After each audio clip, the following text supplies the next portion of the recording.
Good morning, good morning, good morning, good evening, good afternoon, whatever time of the day this video may find you.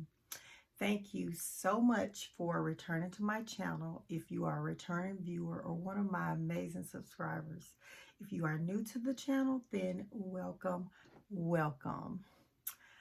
Listen, people, I like to do my introduction and just dive right in. I hope everyone is having a blessed day, a blessed week, a blessed month, a blessed year. So, listen, people, let's get to the content. Today, I wanted to do a video on gray divorces. Like, what is going on with all of the gray divorces? The divorces of people that have been married for decades long marriages, like 50 plus age group people. Why are there so many grandmas and grandpas divorcing? And there's a lot to this, but the things that I think that people aren't really focusing much on are the most critical things, the most critical reasons behind what happened. And programming has a lot to do with how the relationship evolved into a situation where there had to be a separation. And this programming came from society. The programming of society, those at the top. It was a tool, us being in a civilization where we had to, we have to abide by rules. We're under a government, but the societal norms, okay? And listen, people, these tools were used to destroy the family, to destroy the union between the man and the woman, the union between God's greatest creation, the humans, the covenant with God, the marriage, the union, to just destroy that. And the number one way to do that is to program us to believe that wrong is right. And it started with the programming of the man's mind, getting into the man's ego, structuring the way he felt about himself, and how his ego would be structured. And what I'm saying is, people, society told the man that it was okay for him to cheat on his wife. It was okay for him to lie. It was okay for him to manipulate. It was okay for him to abuse his power. Back in previous generations, we know that monetarily the man had the purse. He had the money. He was like Congress. He had the purse of the home, So he could mentally, verbally, emotionally, and if he wanted to, physically abuse his wife, until, of course, now we have laws. If you report those things, then the physical, because you can see that, then they'll do something about that. But the emotional and mental, it stayed intact. They protect those two. They protect those two abuses that happens in marriages. And listen, people, women were told to submit to these carnal-minded men, these men that have been programmed to be outside of God's will. And they use the Bible, God's word, to manipulate the woman to submit to something that in her heart she was feeling, this is not right. These things are not right, you know. And we all know about, well, most of us know about this thing, the sow your royal oats, you know, to go out. And, you know, they also told the men that go out and be with, fornicate with however many women that you want to fornicate with. And do this so you can learn what it is that you like, that you want your wife to do with you intimately in bed. Well, you know, if you got to think about it, if you got men that's just flaunting around, messing with as many as women as they want to, fornicating with as many women as they want to, it's going to get to a place where you're not going to have that many virgins left. Right? So, what happened is, now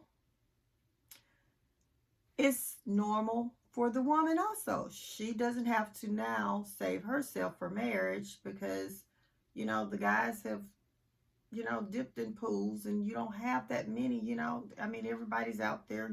You had these certain women that you were using, and then you just went on into the other women. And then now, you know, hey, we all just fornicate, what I call fornicate to marriage. So that is an issue there, because if you don't repent of being okay with sleeping with people that you're not married to, if you don't repent of that sin, and you don't renew your mind in a place where, you know, that is no longer a temptation for you, or you stay in the word, where if that temptation comes along, you be able to have that word to help you, you know, combat that. So you go into this marriage with all of these things. You have these now demons attached to those intimate partners that you've been with before marriage. You bring that into the marriage. And like I said, it was a time when they had it where it was the, you know, the men, and then they go marry a virgin. So initially, well, I don't want to use maybe initially, but for a long time, it was just the men that was bringing that demonic spirit into the marriage, because you had the men that were going out there fornicating, and then they go marry a virgin. But now, when it came to a place where it was normal for men and women to fornicate to marriage, now you have the man and the woman coming into the marriage with these sexual demons. Excuse me.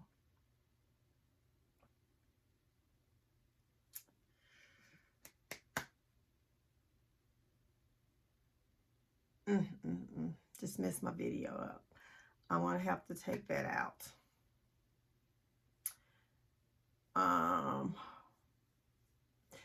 Anyways, these intimate demons, okay? We can't say that word. We're grown people, but we can't say the actual word. I'll call it actual word. The actual demons, okay? So, people, these things here, all of these things coupled together, and on top of the performance of the man, okay, the man was told to fake it until he make it. And this faking it till you make it, all it does is steal from the future.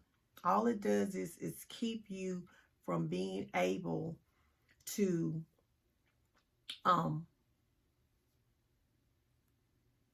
have a future.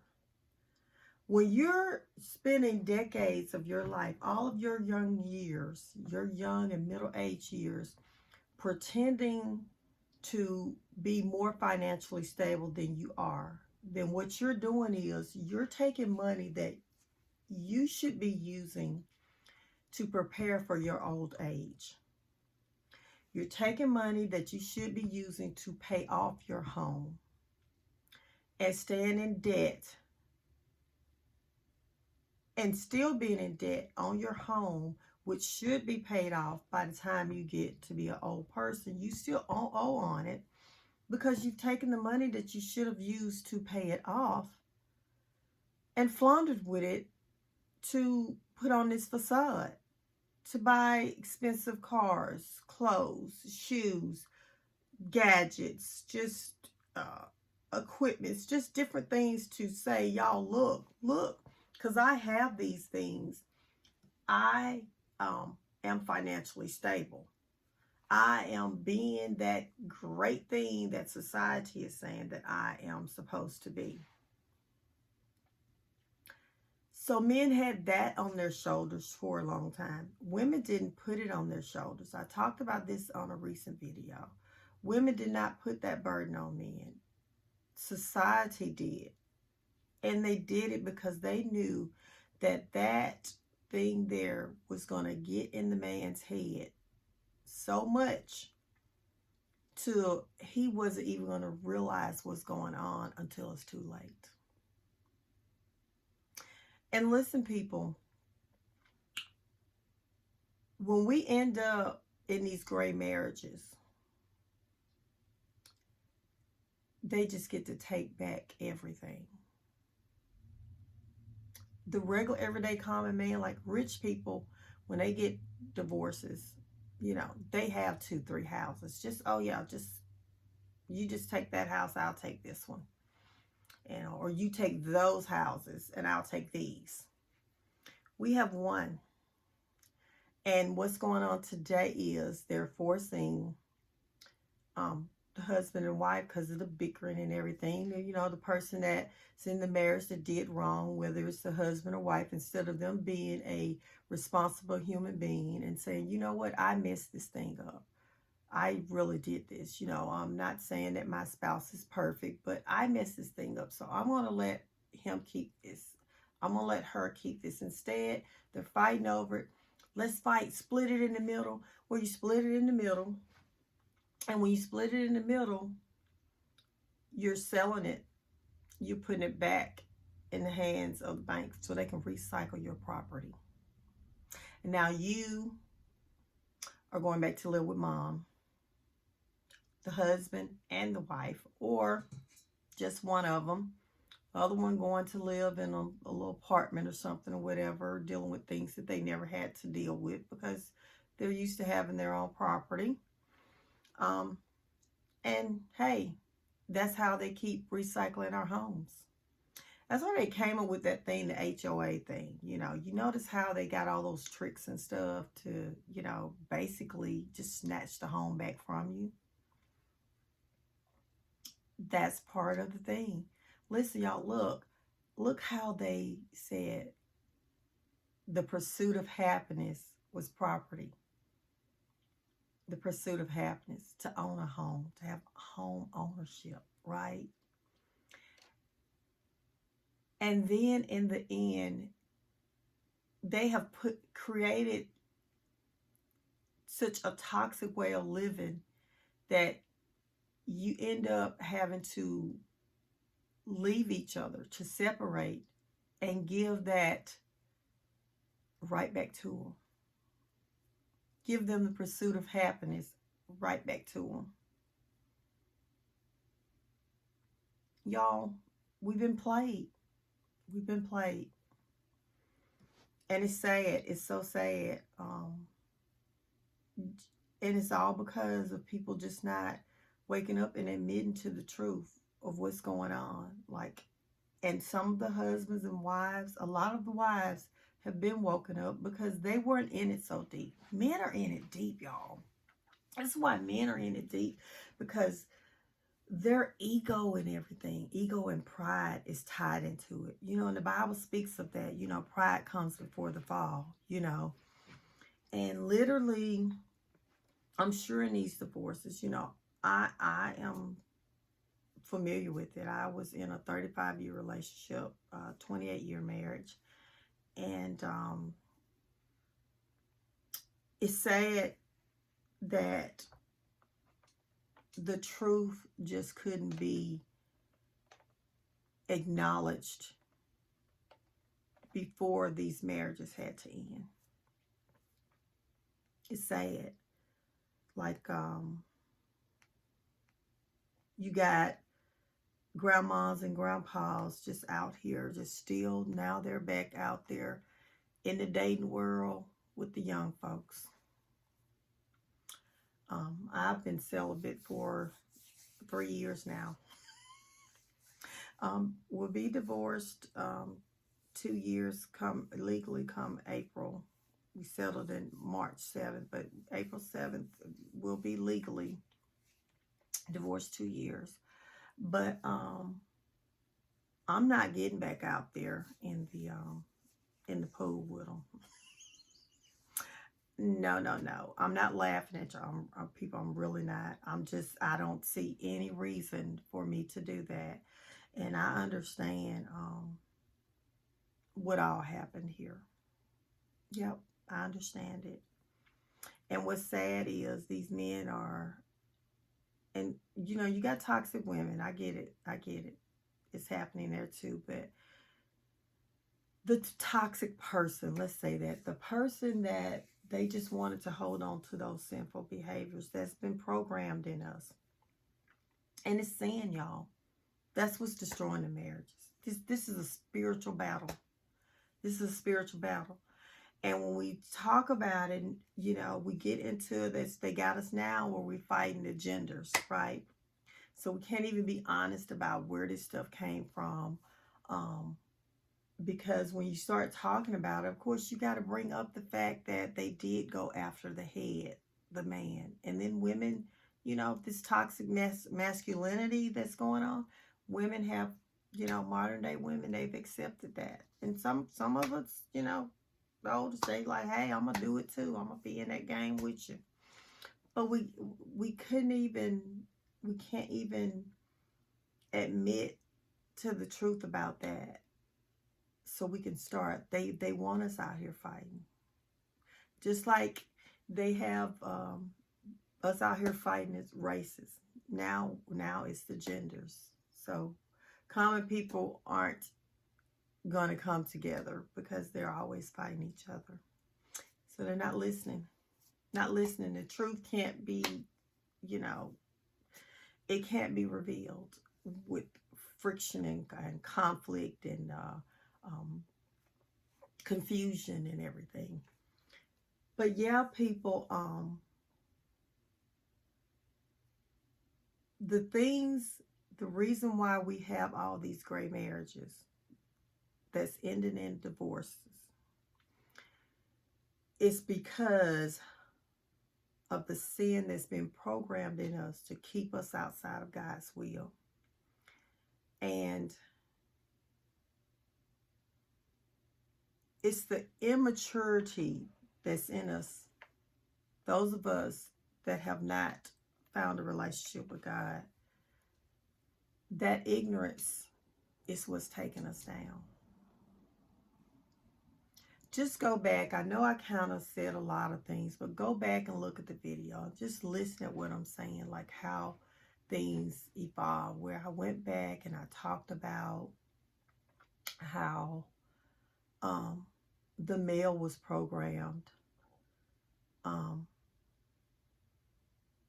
that he didn't have to be accountable for his sin. That he could lie, he could cheat, he could manipulate, he could mentally, verbally, emotionally, and physically, if he wanted to, up until some point when the laws, change, their spouse and their kids.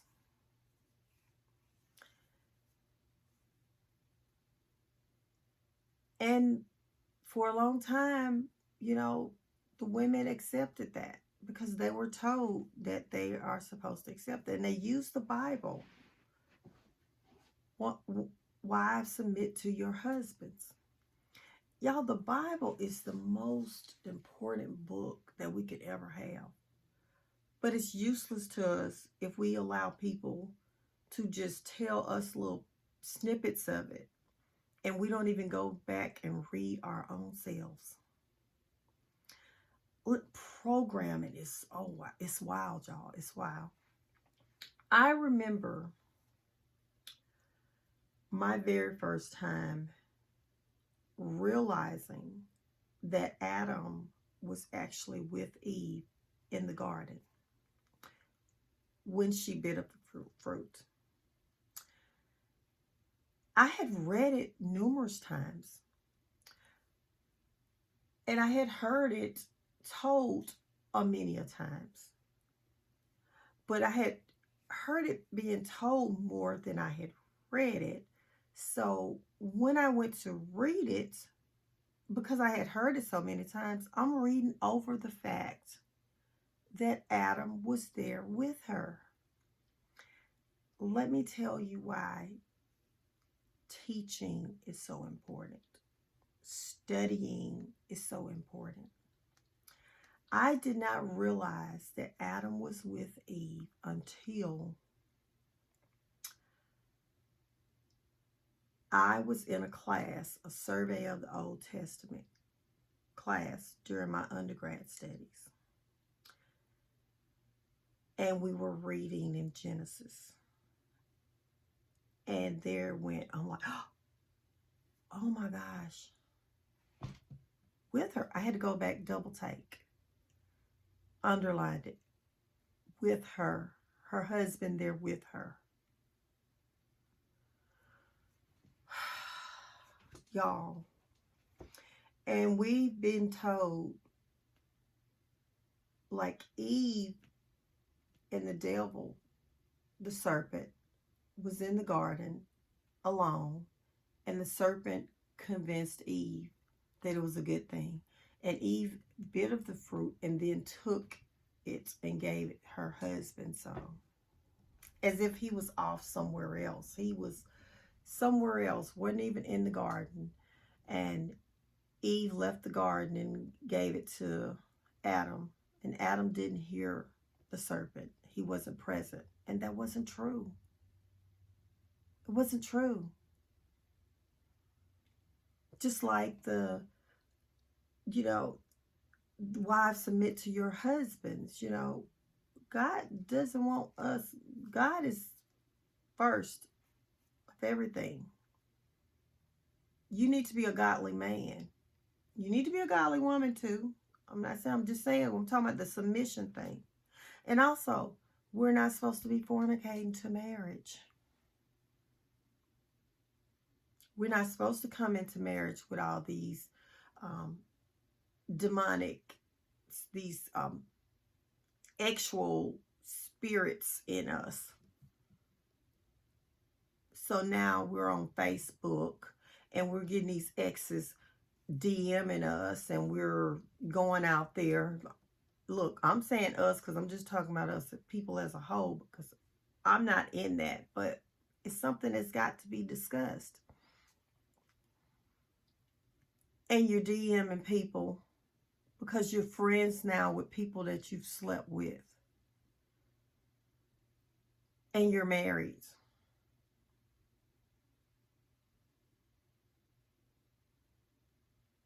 We have multiple reasons why we ended up here.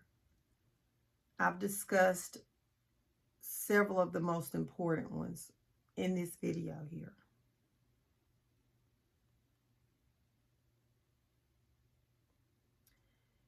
And here's the thing, people. Previous generations did not talk about none of this stuff. None of it. And this is why so many abusive marriages survive to death do us part. This is why. The only reason why most of them survive, because it wasn't talked about. It was normalized. Having a chaotic abusive marriage and family structure was normal. As long as you put on a performance in public, you were okay. If you put on a performance in public, you was a nice guy, a nice woman, you did good, whatever in public to the people in public, then you're good. I knew a guy that he used to come to the neighborhood where I grew up in. He actually was the father of someone that is blood related to me. Actually, a few of his kids. And the guy used to come out and just give money.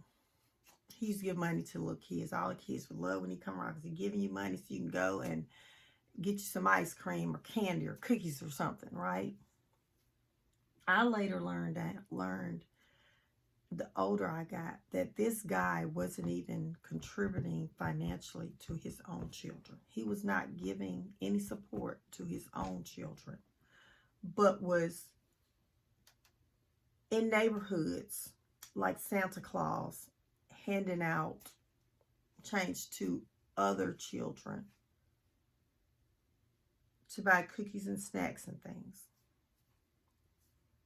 as his own children were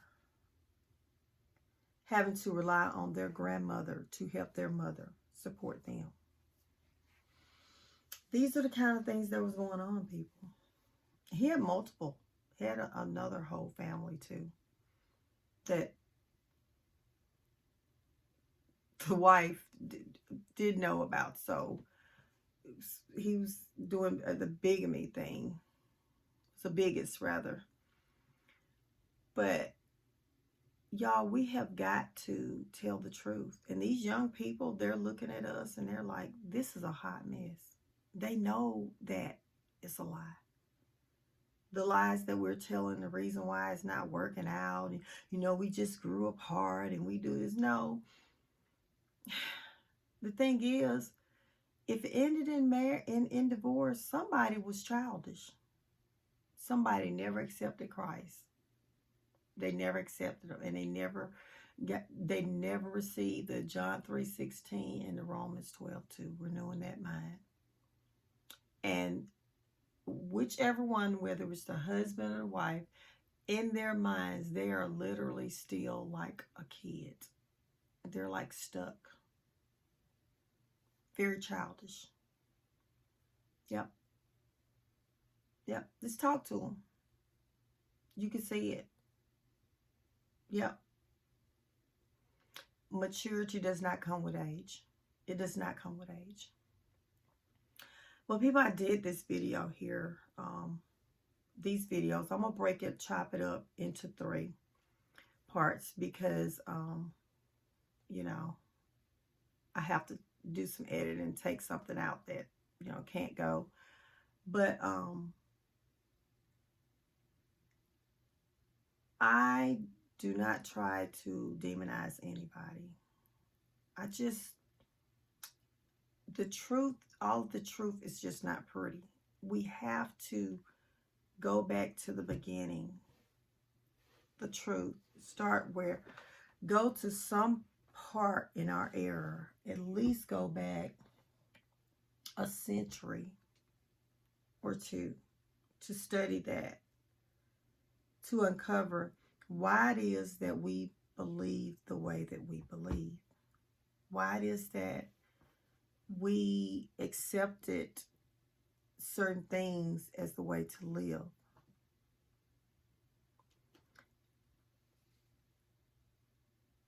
If we don't do that, there will be no healing. You noticed, and I've said this on a video before, you notice that the person that is put in isolation away from everybody, that is the person, those are the people that actually heal. But people that keep other people around them, they don't heal. And the reason why is because them being around those other people is keeping that sin alive. You stand around a lot of other sinful people, y'all are all, neither one of y'all gonna let either one of y'all acknowledge the truth that y'all, look, we're living a sinful life. Neither one of y'all gonna do it. Nope. In fact, any of you that try to acknowledge it, you're gonna be kicked out. You're gonna be kicked out of the group so you can suffer and feel lonely in a hopes to break you down so you can submit to being quiet about it, not talking about sin, and just keeping it forward, like I said, to be on society's agenda, which is to keep us outside of God's will. The only time that you can heal is you have to sever yourself away from these sinful ways. And in order for you to do it, you can't do it still hanging around, spending substantial time around people that are sinning, intimate time around them. You can't. There's no way. But anyways, people, I wanted to do this video, and like I said, I'm gonna chop it up into 3 because, and I want to say this to the young people. These older people out here that are selling y'all lies, they're doing it because they don't want you to get nothing no better than them. They don't want you to have a successful marriage. They don't want you to have a successful life. They failed, and they want you to fail too. The ones that are not acknowledging the truth, I'm telling you, that's what they want. Listen, I am divorced, but I am for healthy marriages. I'm doing everything I can to help other people not end up in the situation that I ended up in. It got pretty bad for me. It was a physical thing, where in terms not, well, mental is physical. I know people think that it's not, it is. But it was affecting my health. I'll put it like that. It wasn't like physical, like hitting, but what I meant by physical is it was attacking my body, breaking my body down. I was going down. But anyways, people, I hope and pray that this video helps someone